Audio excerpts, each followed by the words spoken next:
Hello and welcome to the video PowerPoint presentation for Principles for Effective Second Language Acquisition. This video will be based off of the Chapter 4 from Teaching by Principles by Brown. Some of you may have read the book already, but during this PowerPoint presentation, I'll ask you to pause at a certain point to go and read the book if you haven't, so don't worry if you haven't read it. Either way is just fine, whether you've read it before or we'll read it during the watching of this presentation. This video is about 30 minutes long, maybe a little bit more, so I just want you to know how long it's going to take if you want to watch it all the way through, or set a couple different times where you can watch part of it now and a part of it later. And it will be interactive. We'll ask you to pause, to do some reading, to do some thinking, and hope you enjoy.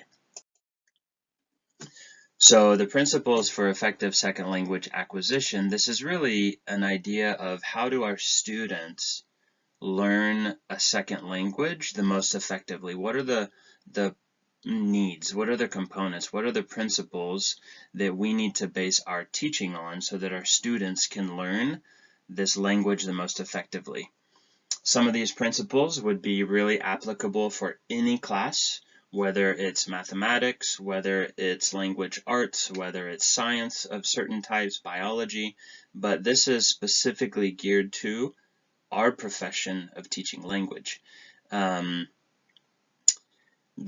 aims that I have for us during this time are to understand some of these principles for teaching and learning, and then to evaluate our own teaching in the classrooms, what we do, what we don't do.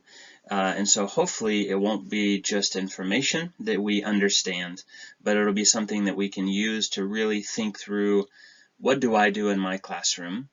What do my students do, and what do they need in my classroom, and really help us think through what are appropriate changes we can make. And that's one of the reasons why I put this quote over here by Soren Kierkegaard that says, "To dare is to lose one's footing momentarily. To not dare is to lose oneself." I don't know why I read that with a different voice, but I wanted maybe that's Soren's voice.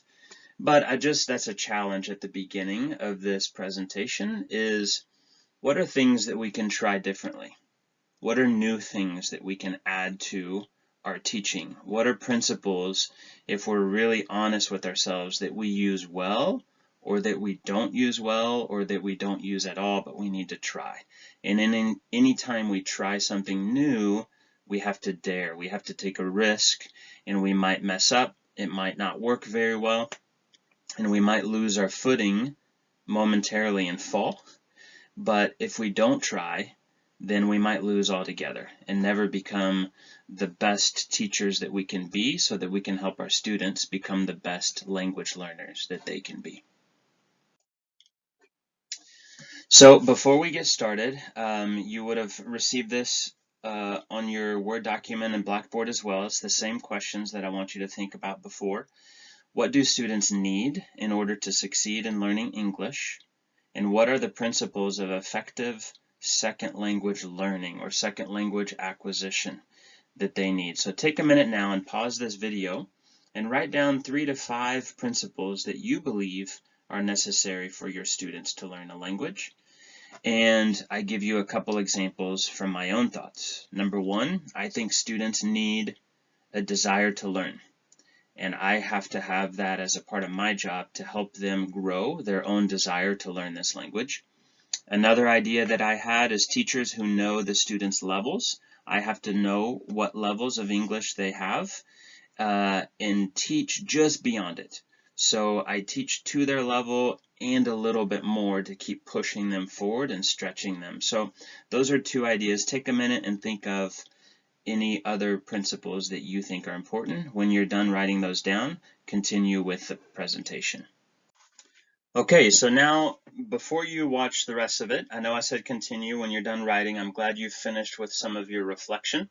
I want you to read the chapter 4 in Brown's book now. It begins on page 66, and the format of the book, after a brief introduction to principles, for each of the 8 principles, he will give you a short story as an example. He will describe the principle, give a definition of the principle in a gray box, and then at the end of each section there will be a box of guidelines. I really want you to focus on that box of guidelines. That will be helpful to give a good overview of each principle. You can skim through the longer written section, but then for each of those boxes, take some time to read through those a little bit more carefully, and then you can finish this presentation. Have you ever noticed that children don't get bored as quickly as adults do? So, for example, I have 4 kids, and if we sit down and read a book with one of our children, we might read them a book. What do they say at the end of the book? Dad, would you read it again? And I say, okay, sure, and we read it again. And maybe they help me the second time a little bit with it. Invariably, when we get to the end of the book, if it's a book that they love, they always say, can we read it again? Or if we sing a song, can we read it again? Or if we watch our favorite movie, which on the slide you see Buddy the Elf, and that's one of our family's favorite movies, they will watch that thing over and over and over again. That idea of doing something in a repetitious action of doing something over and over and over again is the first principle of second language acquisition. We need to take a page out of children's books and remind ourselves not to get bored. Anytime we learn something new, we need to stay patient, not get bored, and do the same things over and over and over. So I've written on your PowerPoint a short definition of automaticity based off of Brown's book, Growth and Accurate Fluency. Now, the idea of accuracy we get to later in the definition, but first of all, it's just this idea of when you learn to play the piano, you do it for fun, and you enjoy it, and you make mistakes, and as you make mistakes, you catch it, and then you do it again, and you try to minimize the mistakes, and little by little, you've grown to where you can play a whole piece on the piano with very few or no mistakes at all.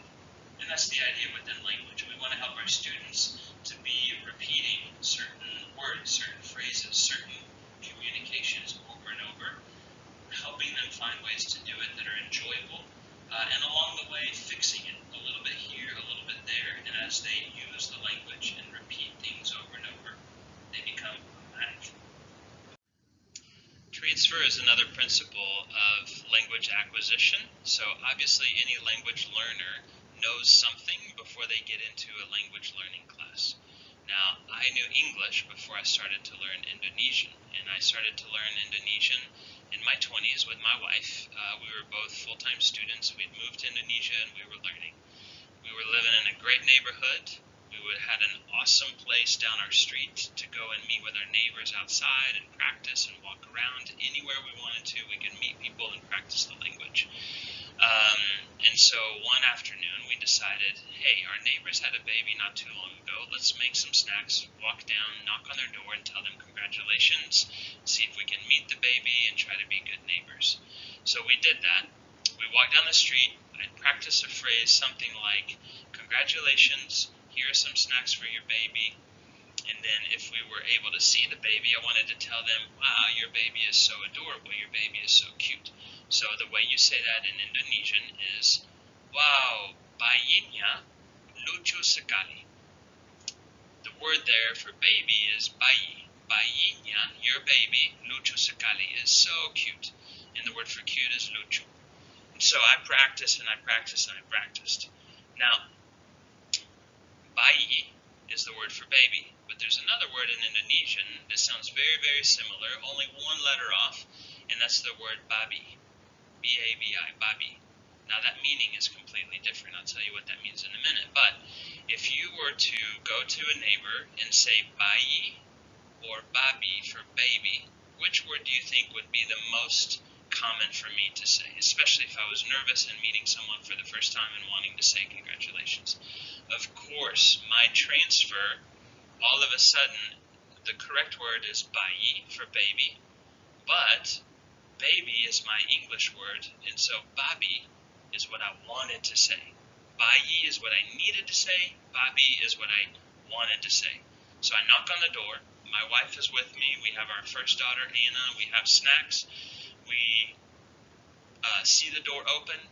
It's the whole family there, the baby's there, and we introduce ourselves. We say, here's a snack for you, and we look at the baby, and we are so excited for them.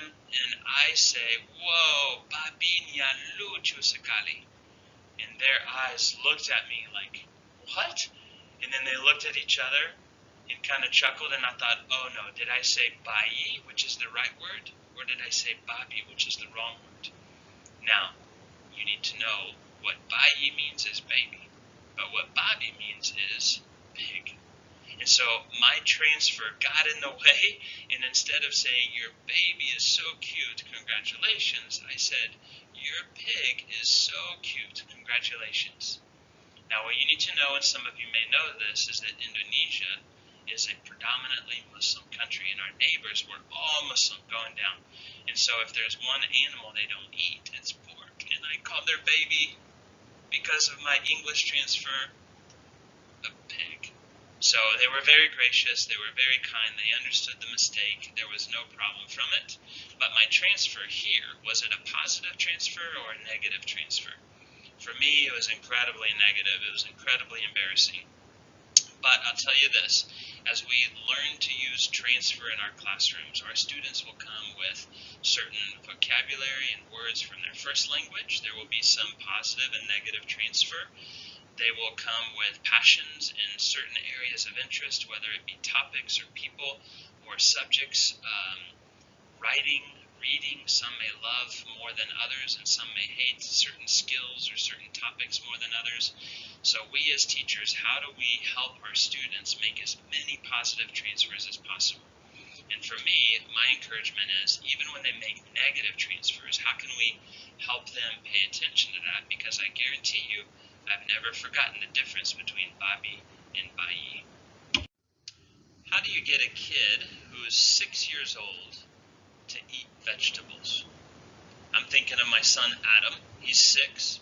He's sitting at the dining room table, and he is almost in tears because there's broccoli and butternut squash, and even some lamb. Really good, juicy, tasty lamb on his plate, and he will have none of it. Do you remember that from maybe when you were a child, or if you have children, or if you have nieces or nephews, kids at the table who don't want to eat what they have to eat? What do? Well, as a father, as a good father, as a loving father, I say, son, you need to eat this vegetable. If you don't eat the vegetable, you have to go to your room. Dun, dun, dun, there's punishment. Is that intrinsic motivation or extrinsic motivation? Well, that's definitely extrinsic motivation. And is it of the positive sort or is it the negative sort? That's negative extrinsic motivation. If you don't do this, something bad or a punishment is going to happen to you. Now, what does my son do? Eventually, he tries the vegetable, he tries the broccoli, he tries the butternut squash, he tries the lamb, and as he does, his eyes light up and he says, Dad, I actually like this lamb and the butternut squash. And I say, son, that's amazing. I'm so glad that you like it. It worked. And it does. It works sometimes. Extrinsic motivation, reward or punishment, sometimes works. But in the long term, what is my goal with my son Adam? Is it to keep being told what his punishment is going to be and to try to fight with him to do it or not to do it?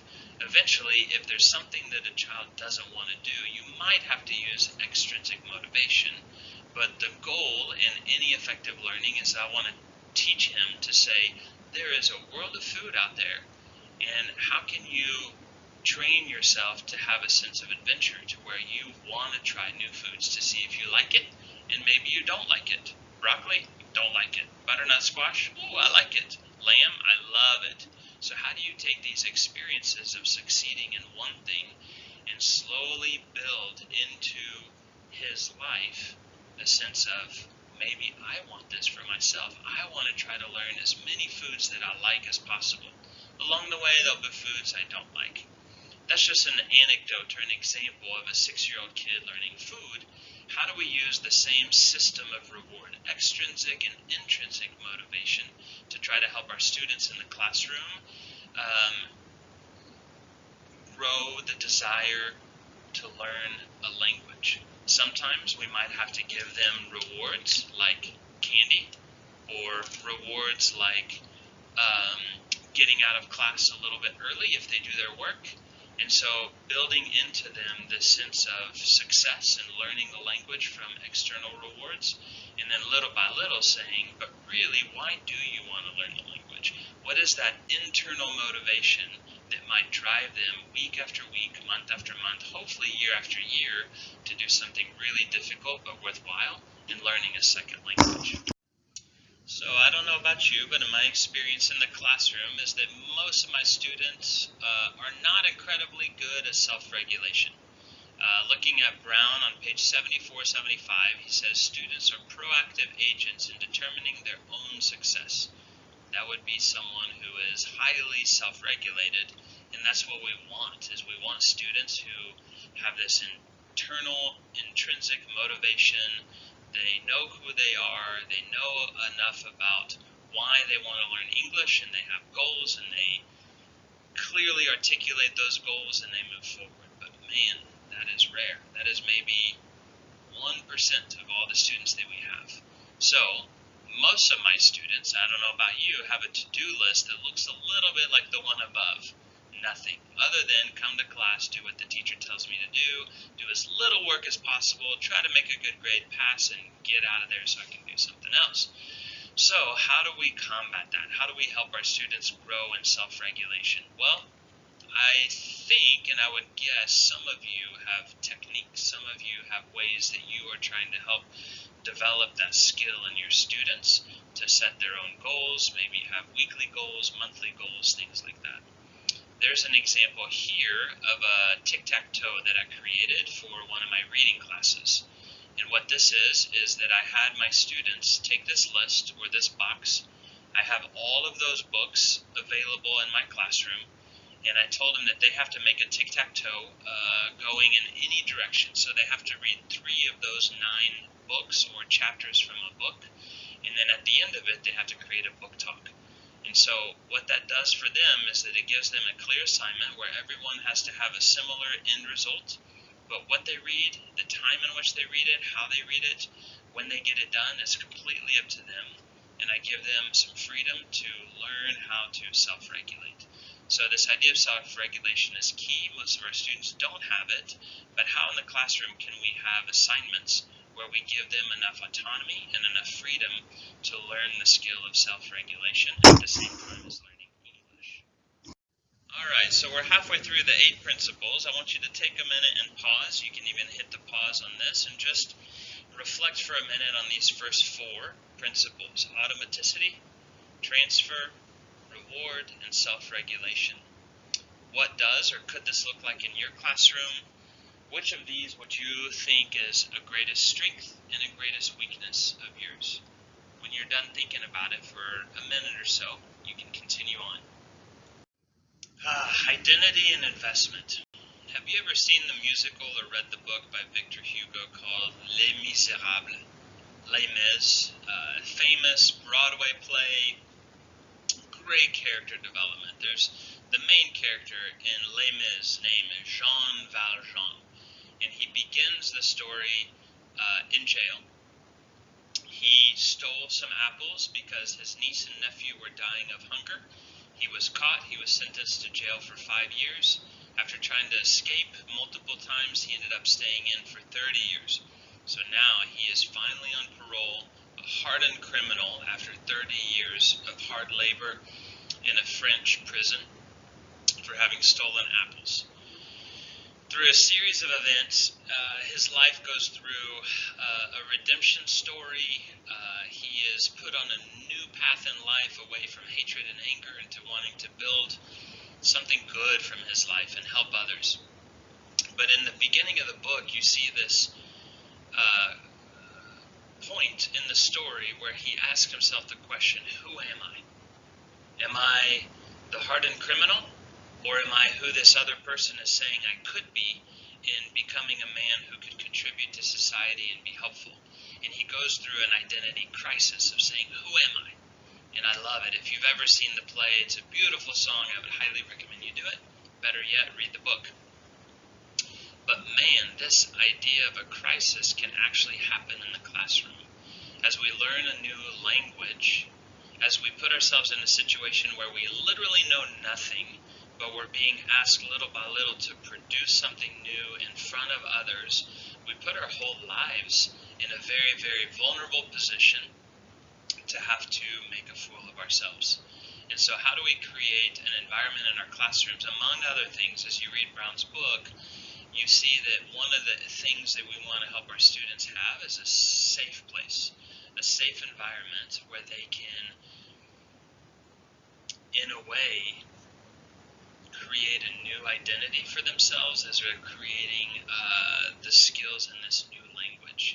And how do we create an environment where together all of the students feel safe to make mistakes, to be vulnerable, to laugh at each other, to be laughed at, all in a way that's building up instead of tearing down, and building investment to continue to try and experiment and learn and grow together. And as we learn a new language and grow in that, the identity of who we are in this new language can grow. But that can be a really difficult thing. So anyway, take some time and think about how are some of the emotional responses you've seen in your classroom as students have tried to learn a new language. Which are the students who have really excelled in the outward spoken components? Which are the students who have excelled in the more quiet, maybe written and reading components? How do learning styles play into that? But ultimately, all of our students are going to get to a point where they're going to feel scared to express themselves in whatever way. And how do we help them grow to strengthen their self-identity and the investment they have in learning this language? And the language learning classroom can be a great place, not just for the skill of language, but for the growth of their own personhood and identity of who they are, no matter what language they're using. Okay, so interaction. It seems like interaction flows really similarly and out of identity and investment. And anytime you learn a foreign language, there's going to be a natural amount of interaction. So how do we create, again, safe environments in the classroom for our students to do that? How do we scaffold well what they're learning to add a little bit of risk-taking to take to the next step, to that +1 use of the language, managing risk, but encouraging our students to risk. So I'm sure you've read in Brown the section on interaction. I want you to continue to think about how that works in maybe a variety of interactions. But what about outside the classroom? This is my question for interaction. It seems like it's difficult, especially for students who are learning English as a foreign language within their own country, to find places to interact in that new language outside of the classroom. So I'd be curious to hear from you what you have encouraged your students to do, or places that you know are available to them outside the classroom. One example that I've seen, a friend of mine was actually not learning a language as a foreign language. He was actually learning it as a second language in that country, so there was a sense of it was easier for him. But I loved what he did, and I'd love to see if you have any thoughts, creative thoughts come from this. But he used a passion of his, which was swimming and boating, and he found in his town where he was learning his foreign language, his second language, someone who actually built boats from scratch. And so what he did is he would go out once a week, and so this is a way of self-regulation, and he found a project that he could be a part of, but hired this guy to build a boat for him, and they actually would go out once a week and together build the boat together.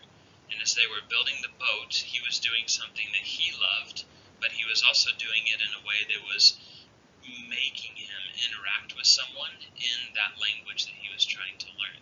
And so his interaction was really meaningful. It was something that he was passionate about, but he put himself out there in a place where he was having to negotiate and learn how to ask questions and learn new vocabulary, all in the use of this new second foreign language for him. So interaction in the classroom, but I want you to think about what are the opportunities for your students to find ways to interact with the language outside of the classroom.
do you want to go to dinner tonight? I don't know. Where do you want to go to dinner? I don't really care. How about you decide? I don't care either. I decided last time. How about you decide? Have you ever had a conversation like that, maybe with a brother, a sister, a friend, boyfriend or girlfriend, husband, wife? Making decisions for ourselves. Sometimes that's all we want to do is just give me the ability to make the decision and stop making all the decisions for me.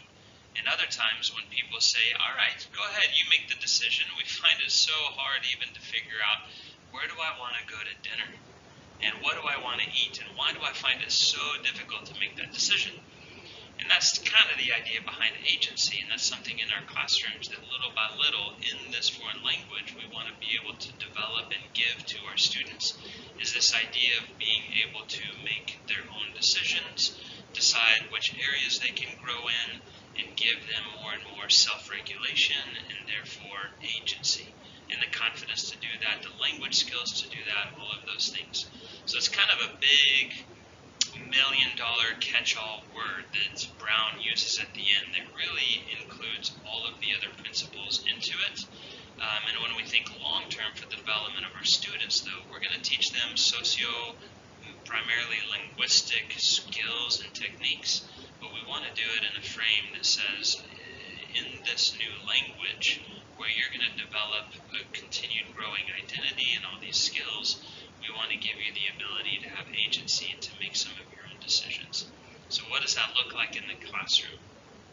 For me, three ideas come to mind. Something really small could be at the lower levels. If you have a library with some children's books in it, you could let them choose which book they want to read. And as long as they read one of the books you have in the classroom and then somehow manipulate that language or just read it for fun, then they can have the choice of which book they can read. Another fun activity I like to do is to say, all right, we're going to call a pizza place. And we actually get a phone, we get the phone numbers, we look them up online, we see all of their different types of pizzas, and each person has to choose which pizza they want to order, or maybe a whole series of pizzas that they want to order for a soccer watching party. And they're going to have friends come over and they're going to order pizza. They actually pick up the phone, they call the pizza place, and they ask questions about all the different types of pizzas, make an order, and then at the end say, thanks, I'll think about it, and then hang up. Or it could go even to higher level students. If you're teaching students in high school, maybe they're a senior in high school, and they're looking at where they want to go to college. Do they want to go to college somewhere in their own country? Do they want to go to college somewhere where English is one of the languages used to teach in those courses? Do they want to continue their study program maybe as an international student, study in the UK or study in Australia or study in the US? And we can help them make some of those phone calls, prepare for the interviews, and have some agency on deciding how they want to proceed moving forward with the development of their language, no matter what level they're at. So agency, how do we allow our students to have more and more control and decision-making power as they continue to grow in learning more and more English? Okay, you are now done with reading and you're done with this PowerPoint. I want you to take a few minutes to answer the questions on this final slide. Look forward to our conversation in class tomorrow. And especially I want to hear what you think of these 8 principles. Which ones do you like the most? Which ones do you agree with the most and use the most? Maybe which ones you really like but you don't really use much and you want to learn how to use it more. Or maybe there are some that you really disagree with and would replace with something else. Come ready tomorrow to have a conversation with all of us about these things, and hopefully we'll continue to learn together. I'll see you then.